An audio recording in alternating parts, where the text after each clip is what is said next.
Chesapeake Bay Foundation is a part of the Clean Water Advisory Committee, which the Cambridge City Council established some years ago, maybe 5 or 10 years ago now, just to help have an advisory board support the work of the city related to clean water. You know, Cambridge is one of the state's deepest ports, and there's a lot of subsistence fishing there, and people really care about clean water in and around the Choptank River, Cambridge Creek. So we had been hearing from citizens just last summer, calling CBF and saying, gosh, there's sewage in the streets, dirty diapers, what's going on here? What can be done? And we looked into it, and lo and behold, there are significant infrastructure problems related to how Cambridge treats wastewater that comes from residential and commercial buildings. But we're talking about pipes underground that connect people's toilets and sinks and showers to the city's wastewater treatment plant, which is located more or less on the east side of the city. And so all those pipes need to travel, more or less west-east across the city underground. And if they haven't been maintained or, inspected and maintained properly, then some problems can get away from you. The pipes can crack and age, and so some estimates are showing that because we have those cracks in the pipe, not only is sewage leaving the pipes, but when it rains, fresh water enters the piping infrastructure, and the city is paying to treat not only sewage, but all of the rainwater that doesn't need any treatment as well. Now, the city has been, monitoring and doing the upgrades that they can. I know the pump station that is having particular problems here in terms of moving the wastewater from one side of the city over to the treatment plant to get handles. Was built in 1936, received some significant upgrades in 1978, but that was really the last time that pumping station, this is the Trent Street pumping station about midway between Maryland Avenue and Cedar Street, right along Cambridge Creek. I mean, this pumping station is just 100 feet away from the water. This is what the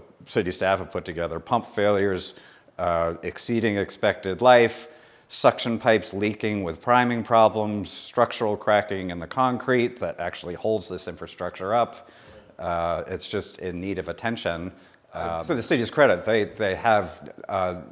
they understand this to be a problem to the extent that I think it was just last year's budget, they put in $500,000 to do some preliminary engineering work to really get a good sense of how much is it going to cost to do the upgrades, not only at the Trenton Street pump station, but also it's over a mile, I think, of piping that leads up to that station.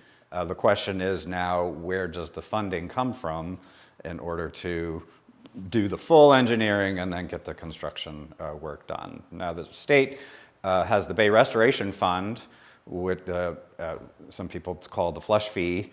This was passed under the earlier administration, gosh, more than 20 years ago now. Every Maryland resident, whether you're on a septic system or a centralized wastewater system, pays into the fee about $5 a month, and that is then made available to upgrade treatment plants with the best available technology, and then recently they made those funds available to address problems like these. The problem is Cambridge is not the only city in Maryland that has similar issues, and the bigger cities have bigger problems from a nutrient pollution standpoint, and they tend to get the money from a state ranking criteria standpoint. Now, the General Assembly, the legislators that represent the Eastern Shore and Annapolis have some clout and some pull with the Maryland Department of Environment to try and bump up Cambridge on the priority list. It's unclear whether that will work to try and break some of those Bay Restoration funds loose to help Cambridge with this problem. Right now, the American Rescue Plan has committed significant money to Cambridge, and Cambridge has the discretion to apply those resources in a way that are going to serve the community. Well, I know the city engineer estimated, both the upgrades of the pumping station and also the piping infrastructure are estimated to cost around $4.5 million. I know the city has other priorities that it's looking at those funds for, but this is a system that is 30, 40 years old in terms of lack of maintenance, and it's an unmet need. Unlikely that there will be other sources of funds to correct the problem. So when these funds are in hand, take the money and do something good for clean water.